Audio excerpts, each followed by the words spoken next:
Bonjour à tous et à toutes, bienvenue sur cet épisode de Bubbles and Beauty. Si vous êtes fan de champagne, si vous êtes fan de make-up, eh bien, je vous invite à tout de suite découvrir ce second épisode.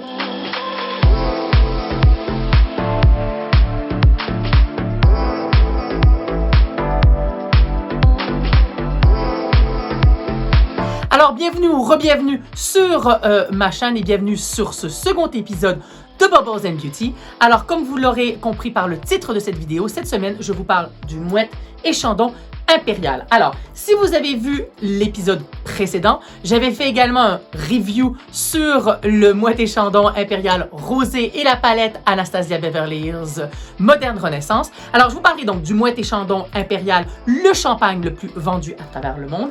Et j'ai donc excavé une fois de plus de ma réserve de make-up une palette que j'avais totalement oubliée et que j'ai pris plaisir à redécouvrir aujourd'hui. Il s'agit de la palette Chocolate Bar de Too Faced. Alors, tout de suite, pour une fois de plus, mes amis qui aiment le ASMR, donc tout de suite, je me tais et j'ouvre cette bouteille.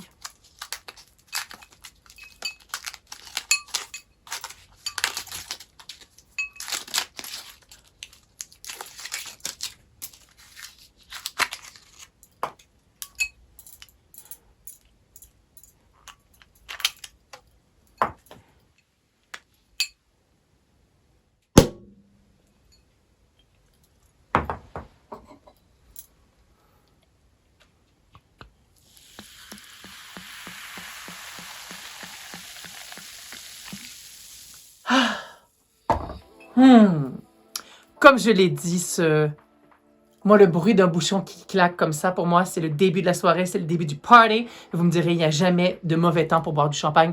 Même à 6 h du matin, c'est soit que la fête continue ou qu'on peut commencer la journée avec du champagne. Donc, à la vôtre, je vous lève mon verre à ce second épisode et je vous invite tout de suite à liker cette vidéo. Si vous n'êtes pas encore abonné à ma chaîne YouTube ou à mon Facebook, je vous invite à le faire tout de suite. Et santé et à la vôtre et à la mienne. Oh my God, ce champagne. Alors, je refais un petit peu un historique puisque je n'ai pas approfondi les choses lors du premier épisode.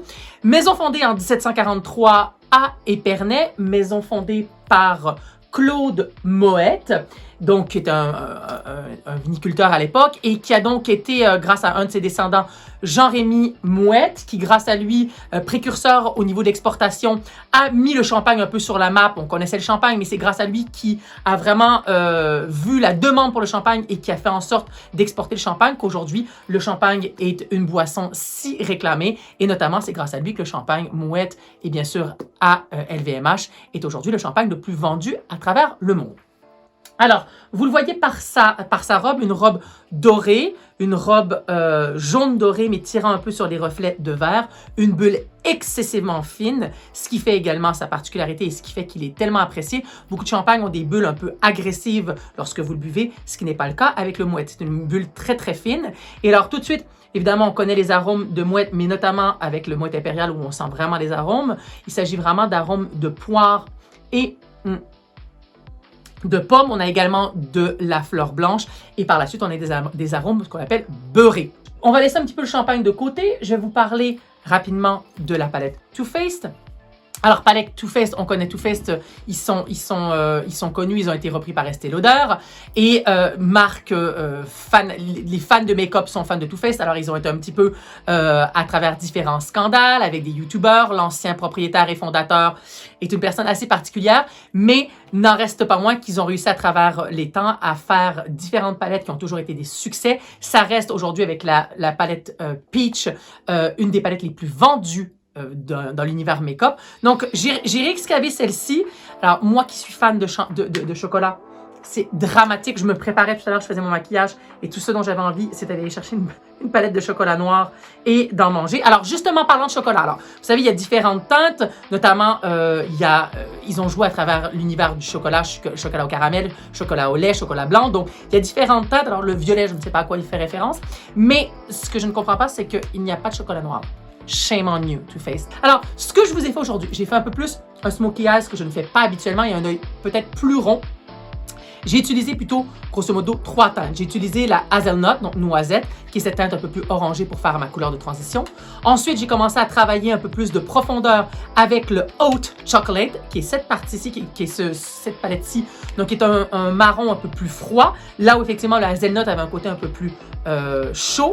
Et j'ai terminé avec Amaretto, qui est donc cette couleur qui est donc le chocolat ou le marron beaucoup plus foncé, plus soutenu, pour vraiment venir travailler la profondeur de mon œil. J'ai mis un peu de liner, un peu de crayon noir, que j'ai smudgé à l'aide toujours du Amaretto. Et voilà l'œil que j'ai fait. J'en ai mis au-dessus, en dessous. Pour ce qui est de mon arcade sourcilière, j'ai utilisé le White Chocolate, évidemment. Ça donne vraiment envie de manger, je vous le promets. Donc, c'est toujours un plaisir que de réexcaver pour vous ces palettes. Une fois de plus, vous voyez, je l'ai quand même utilisé un certain nombre de fois, on va dire, surtout le blanc, parce que c'est très rare de trouver des bons blancs pigmentés au niveau des fards à yeux. Et là, en l'occurrence, celui-ci est vraiment topissime. Alors, effectivement, après, vous pouvez utiliser des couleurs. Il y a une couleur un peu plus dorée si je voulais donner un peu plus d'impact. Voilà, je peux mettre un tout petit peu de doré sur la paupière amovible ici. J'ai utilisé la couleur qui est effacée, crème brûlée. Et donc voilà, voilà comment j'ai fait ce petit œil relativement simple et que je vous ai excavé la palette Chocolate Bar de Too Faced. Revenons donc à ce champagne. Champagne que j'apprécie moi plus particulièrement parce que justement, comme je vous le disais, une bulle excessivement fine, de l'acidité, alors une bonne acidité et beaucoup de tonicité lorsqu'on l'a lors d'une première gorgée, mais bien évidemment, contrairement à beaucoup de champagnes qui sont très âcres sur le goût et qui vous laissent un goût, un peu un arrière-goût en bouche, ce n'est absolument pas le cas du Moët et Chandon. Alors, pour les fans vraiment invétérés du champagne, sachez qu'il est divisé, on va dire qu'il est assemblé à partir de 3 cépages, le chardonnay, le pinot noir et le pinot meunier. Donc, comme je vous l'avais expliqué lors du précédent épisode, souvent les champagnes sont faits à travers des assemblages et le rosé peut être également fait à travers ce qu'on appelle des saignées. Donc, on laisse macérer la peau du raisin rouge dans la cuvée pour pouvoir donner cette teinte et ce goût particulier au rosé.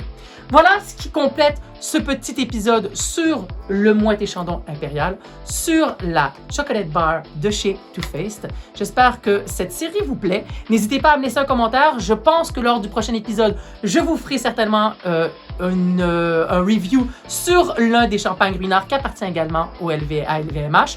Ou peut-être, si j'ai envie de mettre un petit peu plus d'argent et de me faire plaisir, je vous ferai peut-être un review sur un Dom Pérignon, donc un grand classique des champagnes français. Sur ce, je vous souhaite une bonne semaine, une bonne soirée où que vous soyez. Je vous embrasse et je vous dis à très bientôt pour le 3e épisode de Bubbles and Beauty.